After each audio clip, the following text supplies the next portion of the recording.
আন্দোলনটা চাই না, মানে যেই জিতুক, হ্যাঁ, বা যেই হারুক, মানে সবাই মিলা দেশটা করুক।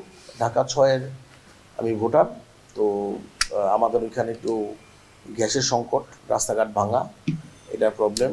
তো যারাই প্রার্থীরা আসে নিয়ে ভোট চাইছে তাদেরকে একটা কথাই বলছি, ভাই আমাদের এই সমস্যাগুলি সমাধান করতে হবে। তো ওইভাবেই চিন্তা ভাবনা করবো, যাকে আমরা সবসময় পাশে পাবো। আর ওই মানে গ্যাঞ্জামটা চাই না ভাই, কাজটা করতে চাই তো, কারণ এমনি অনেক পিছাই গেছি, সামনে আরো আগাইতে হবে, এই আর কি।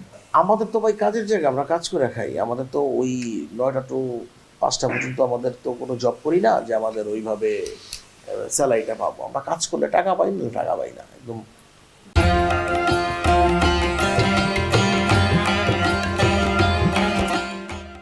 স্ট্রেট কথাবার্তা, এখানে সেকেন্ড কোনো ওয়ার্ড নাই।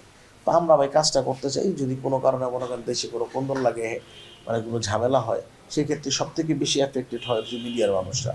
আমরা যেমন তেমন, আমরা ধরেন আর্টিস্ট মানুষ, আমরা মোটামুটি একটা ভালো হ্যান্ডসাম অ্যামাউন্ট পাই। যারা মনে করেন 800-1000 টাকা রোজ পায়, মেকআপের যে অ্যাসিস্ট্যান্ট ও পায় 500 টাকা বা 600 টাকা, প্রোডাকশন বয়ে 1000-1200 টাকা পায়। ওর তো ভাই ডিআই না ডিআই খায়। তখন আজকে যদি মনে করেন 5 দিন শুটিং ব্যাক আপ হয়, আমরা চিন্তা করতেছি আমাদের হিসাব, ও তো 5 দিনে 5,000 নাই।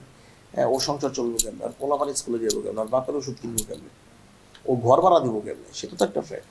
আমরা কোনো ক্যাচাল চাই না, কন্দল চাই না, সুন্দরভাবে দেশ চালাক, যেই চালাবে চালাক, কিন্তু আমরা কাজটা করতে চাই প্রপারলি। আমাদের কাজে জানি কোনো ব্যাঘাত না হয়।